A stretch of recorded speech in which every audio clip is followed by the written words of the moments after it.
Hello, magandang araw po guys ulit sa inyong lahat.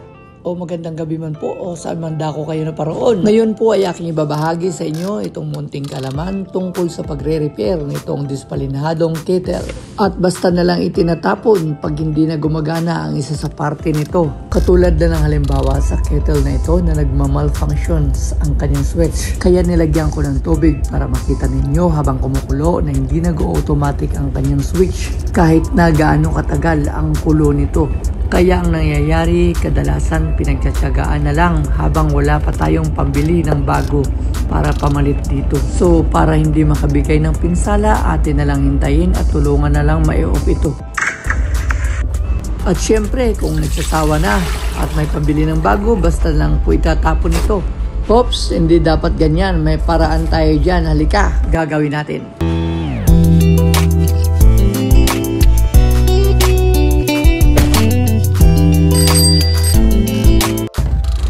Ngayon guys, pagmasdan ninyo, napakasimple at napakadali lang pala gagawin nito. Katulad nito, yan sa switch pa lang, malalaman mo ng problema. Ulitin natin. So ayan guys, narinig ninyo, naglalagatukan na hindi dapat ganon.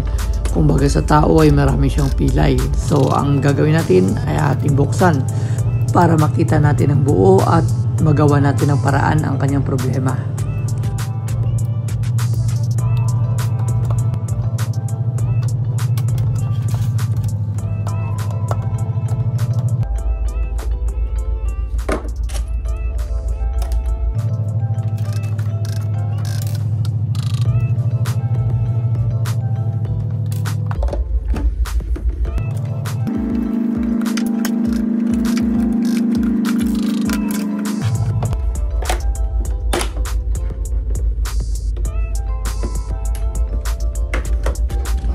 Yan guys, at na-open na natin. Ito po yung kanyang mechanism na nag-automatic on and off sa tuwing kumukulo na yung tubig. Pero mas kailangan nating tanggalin pa itong mechanism niya guys sa kanyang body para mas maayos natin ang gusto at na-exercise po natin ang kanyang push button na parte.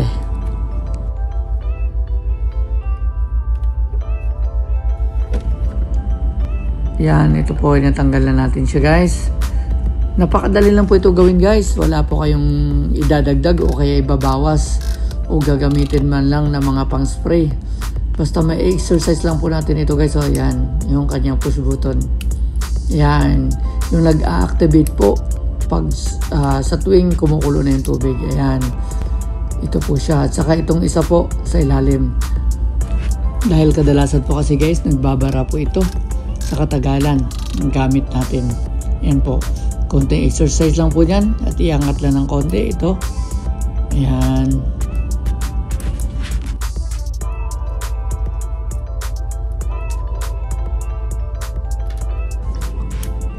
Yun, ito guys, oh, makikita niyo wala naman po siyang diferensya. Importante guys, pag open niyo ay wala po kayong matatanggal dyan, walang may masisira.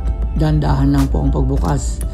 At sa tingin ko okay naman po siya dahil kompleto at nag-activate yung mga parts niya tulad nito. Guys, sa ganitong mga situation po, kailangan talaga ng pasensya. Kailangan guys, pasensyoso ka dito kapag re-repair nito. Bagay, wala ka namang gagawin kundi exercise lang po talaga ito guys, itong mga bagay nito. Basta wala lang po siyang kulang sa pag-open ninyo. Wala po siyang may nasira o may nabali na mga plastic. Tulad nito, okay pa po siya. Okay siya guys. Yan, dito.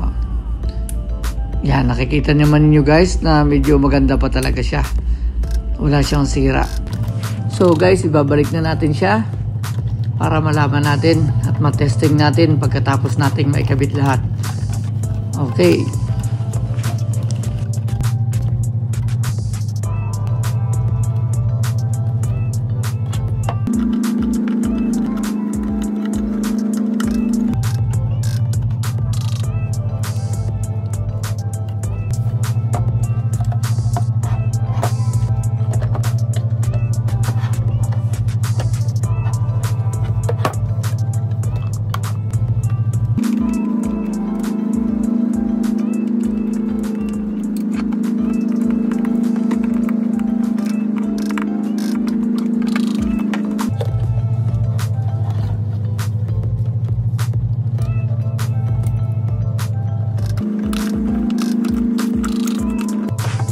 Yan guys, at naikabit na lahat. Atin pong subukan. Yun guys, wala nang lagatukan. Ulitin natin. Yun. Hindi tulad kanina na parang tunog pilay. Ayan guys, lagyan na natin ng tubig para malaman natin kung kusa po siyang mag-automatic off. Ayan po, at ating bawasan ng konti para mas mabilis ang kanyang pagkulo.